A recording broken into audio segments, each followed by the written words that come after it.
Dr. Amy Turner, and I'm board certified in family medicine, and this is the second video in a series on red flags that might indicate that you're in a bad, toxic, or even dangerous relationship.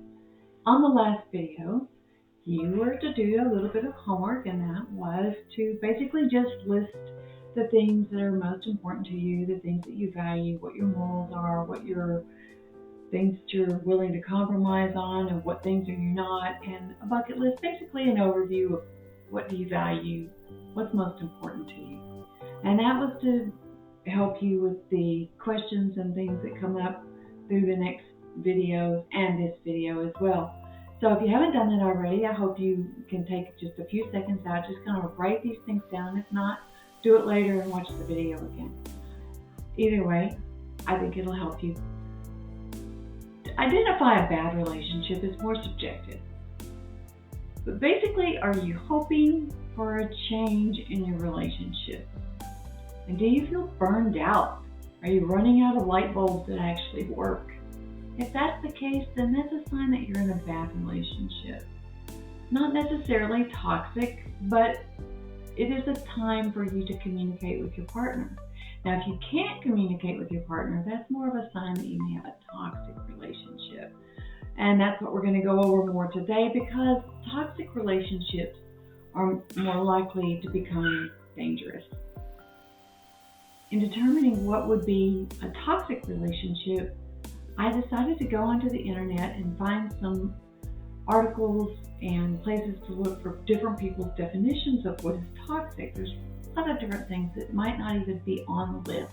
But as we go through the personality disorders, you'll see some of those things on those lists, because personality disorders tend to create the most toxic relationships. So we'll start the questions by asking you some of the things that I consolidated from the list and things that I picked up just learning through patients that I've seen and things that I've seen, and even in my own life and relationships of people that I know. So it's kind of a consolidation of all of that. And on those sites, which I'm placing here for you, you might see some things on those lists that resonate more with you. So I encourage you to go there and look. So through the questionnaire, let me ask you this. Are you wishing that you could do the things that you used to enjoy? But even worse, you're consistently and persistently left out, even purposely, just left out of doing things with your partner, and your partner does do things that they enjoy? I mean, is it kind of uneven in terms of being able to do those kind of things? And are your activities monitored? Are they watched, and everything that you do questioned? Do you sometimes feel like you don't have an autonomous life at all?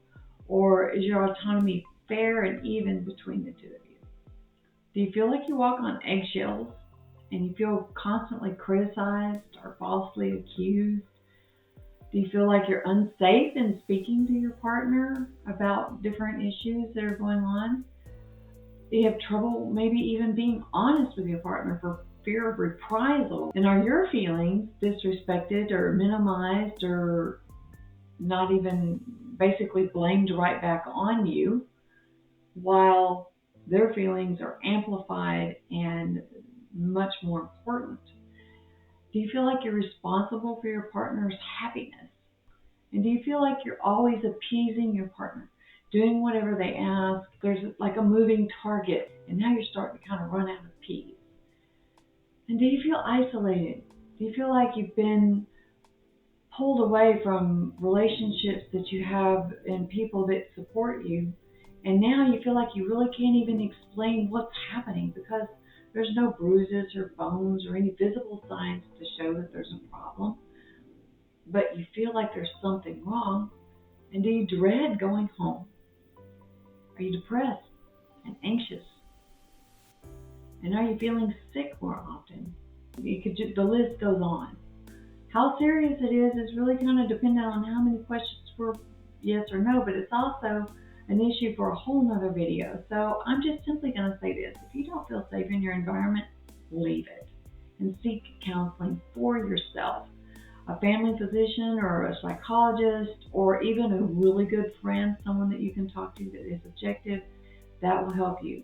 And I did get an article that I wanted to post up here that discusses some of the possibilities of progression of the relationship becoming worse if one or both of you have a personality disorder, just to kind of give you an idea of what you're up against.